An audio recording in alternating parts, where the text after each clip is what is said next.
है कि separation of powers क्या होती हैं, ठीक है।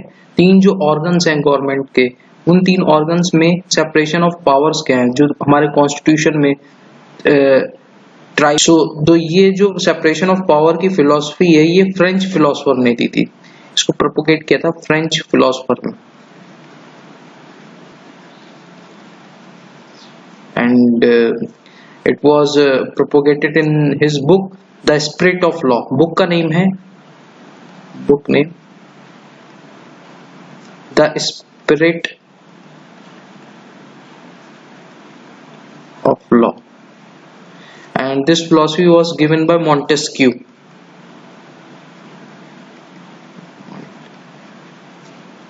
Montesquieu in 1748, sorry, 1748. Okay.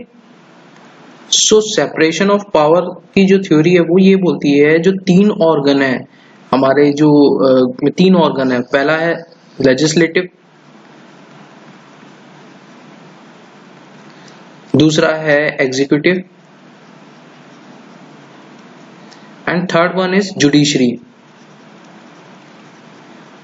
वो ये बोलता है कि ये तीनों ऑर्गन जो हैं ये एक दूसरे से सेपरेटेड होंगे, मतलब कोई एक दूसरे का काम नहीं करेगा, there will be no linkage और there will be no overlapping of power, ठीक है। लेजिस्लेटिव की बेसिक पावर क्या है जो मैंने आप लोगों को बताई थी कि लेजिस्लेटिव मेक लॉ, कानून बनाएगा, ठीक है।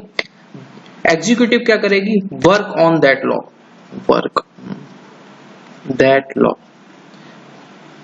ये वो इंटरप्रिटेशन का काम करेगी, इंटरप्रेट लॉ, और चेकिंग का काम करेगी, ठीक है, कि ये जो लॉ है check whether this law is correct और नॉट, ओके, इस पे क्वेश्चन लगाती है, ओके। सेपरेशन ऑफ पावर का ये मतलब हुआ कि कभी भी एग्जीक्यूटिव है जो हमारी वो मेक लॉ का काम नहीं कर सकती है, मतलब सबकी पावर सेपरेटेड है, मेक लॉ। या फिर जुडिशरी है वो भी कभी भी मेक लॉ का काम नहीं कर सकती हैं, ये गलत हो जाएगा। दिस इज टोटल एग्जांपल लिया जाए तो वो ये है कि जैसे एक पुलिस वाला है, पुलिस वाला बंदा है, ठीक है, कोई भी एसपी, थाना इंचार्ज, कोई भी इंस्पेक्टर है, जैसे पुलिस वाला इंस्पेक्टर है, क्या वो कानून बना सकता है, लॉ? नहीं बना सकता, ठीक है।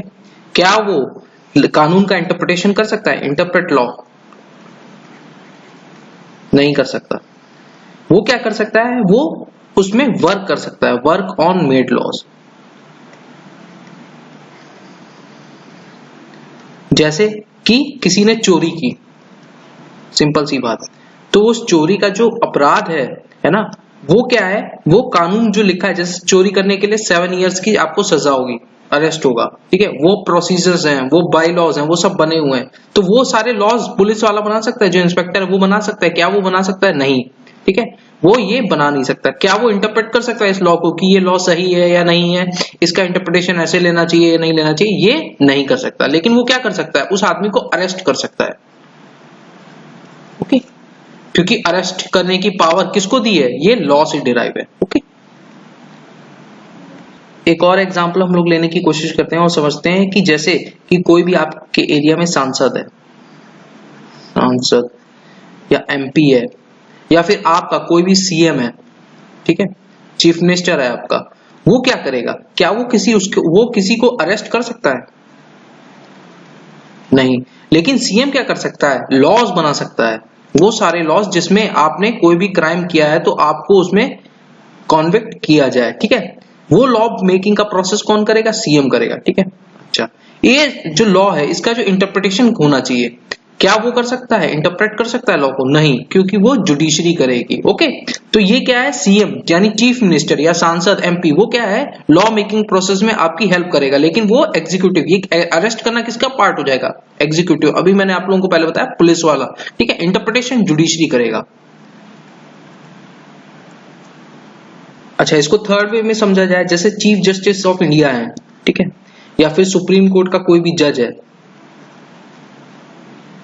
क्या वो कोई भी अरेस्ट कर सकता है किसी आदमी को जाके? नहीं, क्योंकि वो किसका काम है, वो पुलिस वाले का काम है, अरेस्ट वो नहीं करेगा। लेकिन क्या करेगा, जो लॉ बना है, जैसे सेंट्रल गवर्नमेंट ने कोई भी लॉ बनाया, रोड सेफ्टी बिल, कि एक इंसान को 4 हेलमेट पहनने चाहिए। अब वो 4 हेलमेट क्या है, ये बड़ा वेग लॉ है, बहुत बेकार है, बहुत घटिया टाइप का लॉ बना दिया कि एक इंसान 4 हेलमेट कैसे पहनेगा। ठीक है, ठीक है।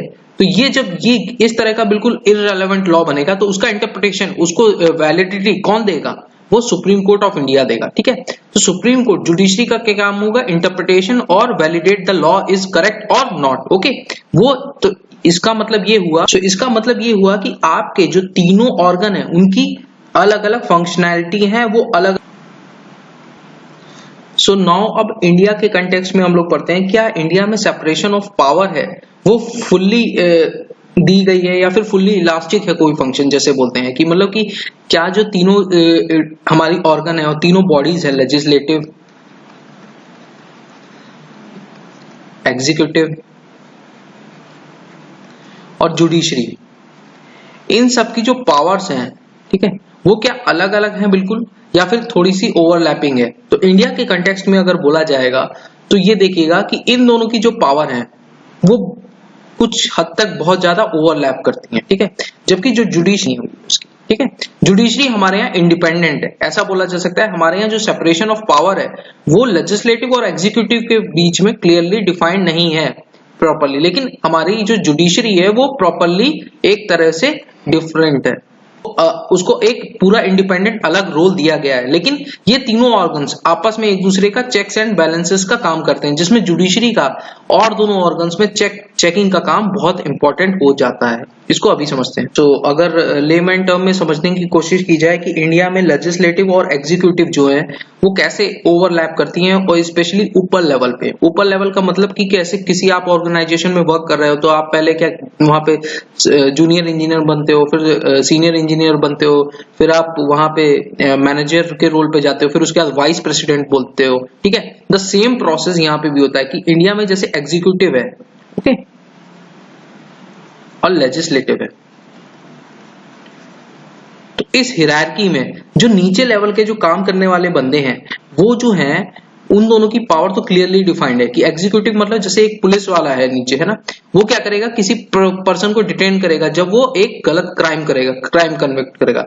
वैसे ही लेजिस्लेटिव में क्या है कि ऊपर वाला पर्सन जो है वो एक तरह से एग्जीक्यूटिव का भी रोल अदा करता है। ये मैं बताता हूँ, इसका एक बेस्ट एग्जांपल है जैसे फाइनेंस मिनिस्टर ऑफ इंडिया।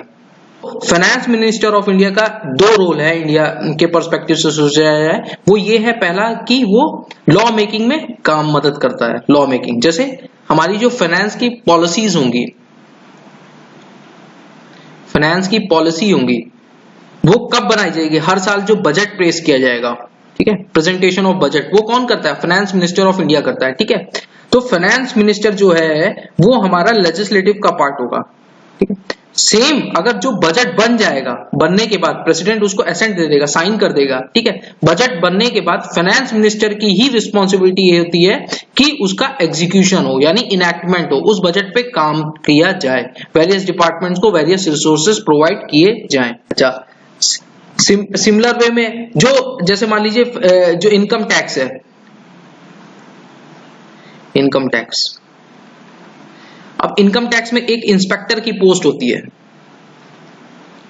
अब इस इंस्पेक्टर का रोल क्या लॉ मेकिंग में होता है, नहीं होता है, तो वो नीचे वाले ऑर्गन जो होते हैं एग्जीक्यूटिव के, ये इंस्पेक्टर क्या हो गया, एक एग्जीक्यूटिव का पार्ट हो गया, नीचे वाले एग्जीक्यूटिव का। ठीक है, तो इंस्पेक्टर की जो पोस्ट होती है वो कहीं से लॉ मेकिंग में काम आती है, नहीं आती वो, लेकिन इनैक्टमेंट में काम आती है। जबकि जो हमारा जो ऊपर टॉप मोस्ट पोस्ट है, देखिए फाइनेंस मिनिस्टर की, वो क्या है, एग्जीक्यूटिव का भी पार्ट है और वो लेजिस्लेटिव का भी पार्ट है। तो जब टॉप मोस्ट पोस्ट है इंडिया की, इनमें क्या है, सेपरेशन ऑफ पावर नहीं दिया, क्लियरली नहीं डिफाइंड है। ठीक है, ये ऐसा ही है। अच्छा, हमारी जो जुडिशरी है वो इंडिपेंडेंट क्यों है, हमारी जो जुडिशरी है वो इंडिपेंडेंट है क्योंकि सुप्रीम कोर्ट, हाई कोर्ट और लोअर कोर्ट्स, ठीक है, या फिर सबऑर्डिनेट कोर्ट्स, ठीक है, ये 3 स्ट्रक्चर जो है ये हमारे कॉन्स्टिट्यूशन में एज इट इज डिफाइंड है। पार्लियामेंट इन दोनों की पावर को एब्रिज नहीं कर सकता, इन दोनों की पावर को नहीं उठा सकता है। ठीक है, अच्छा, सुप्रीम कोर्ट जैसे जुडिशरी है वो कभी भी खुद से कोई कानून नहीं बनाएगी, लॉ मेकिंग के प्रोसेस में नहीं इन्वॉल्व होगी, लॉ मेकिंग के प्रोसेस में नहीं इन्वॉल्व होगी। जैसे कि आपकी कंट्रीज में मैं एग्जांपल देता हूं कि रेप, अगर रेप हमारी कंट्रीज में जैसे मान लीजिए रेप हो रहा है तो उसको हटाने के लिए गवर्नमेंट ऑफ इंडिया क्या करती है कि एक कानून पारित करती है जिसमें ये हो जाता है कि कोई भी मतलब रेप का जो कॉन्विक्ट होगा उसको इमीडिएट फांसी देने की सजा होगी, है ना, या कैपिटल पनिशमेंट जिसे बोलते हैं, कैपिटल पनिशमेंट दिया जाएगा। तो ये पावर किसके पास होगी? पार्लियामेंट यानी लेजिस्लेचर के पास होगी। लेकिन जुडिशरी खुद से चाहकर ये कोई कानून नहीं बना सकती है। जुडिशरी कितना भी चाहे तो ये खुद से ये वाला जो लॉ है ये कैपिटल पनिशमेंट का नहीं बना पाएगी। ये पावर किसके पास है? लेजिस्लेचर के पास है। लेकिन हाँ, ये जो कैपिटल पनिशमेंट के जो आपका कानून बनेगा ये सही है या नहीं, ये चीज कौन डिफाइन करेगा? ये जुडिशरी बोलेगी। ओके, ऐसा कल को ऐसा हो सकता है कि कोई बंदा बोले कि सर इसमें capital punishment for all the person दे दिया गया है, या कुछ इसमें काफी वेग और काफी अनक्लियर अनडिफाइंड लॉज हैं, तो वो जुडिशरी के पास जाएगा, जुडिशरी उसको मतलब बोलेगी कि ये लॉ सही है या नहीं है। अच्छा, नो मैटर्स कितने भी हमारे यहाँ क्राइम बढ़े, ठीक है, कुछ भी होता रहे, जुडिशरी कितनी भी इंडिपेंडेंट है लेकिन वो खुद से इनिशिएटिव नहीं ले सकती है कि लॉ मेकिंग के प्रोसेस में इनिशिएटिव नहीं ले सकती है। No initiative is provided in constitution of India for judiciary to make any laws, ठीक है, this power possessed by only and only legislature. लेकिन हमारी जुडिशरी एक काम कर सकती है, क्या? कि वो डायरेक्ट करे, वो डायरेक्ट करे हमारे लेजिस्लेचर को, लेजिस्लेटिव को, कि आपने भाई इसमें कानून क्यों नहीं बनाया, ठीक है। जैसे आपने रेप के लिए कैपिटल पनिशमेंट का प्रॉपर कानून क्यों नहीं बनाया, रेप के अगेंस्ट में कैपिटल पनिशमेंट का प्रॉपर कानून होना चाहिए, इमीडिएट फांसी की सजा, उसमें प्रोविजंस होने चाहिए, कई सारे रेप विक्टिम को आपको अच्छी फैसिलिटीज प्रोवाइड करनी चाहिए, है ना, और उनको सेफ्टी सेफगार्ड्स फ्यूचर पर्सपेक्टिव से जितने भी प्रोविजंस हैं वो सारे रखने चाहिए। तो जुडिशरी डायरेक्ट कर सकती है लेजिस्लेचर को कि आप इसमें कहते हैं बिल पास करिए और उसको एक एक्ट बनाइए, है ना। तो इस चीज को बोलते हैं हम लोग judiciary activism, judiciary activism. Judiciary इसमें एक्टिव हो गई, ठीक है। ये एक तरह से आपका रोल अदा कर रही है कि आपके लॉ मेकिंग प्रोसेस में डायरेक्शन देने का, लेकिन लॉ बना नहीं रही है, it doesn't make any law. Okay, this is the meaning of separation of power. So thank you class.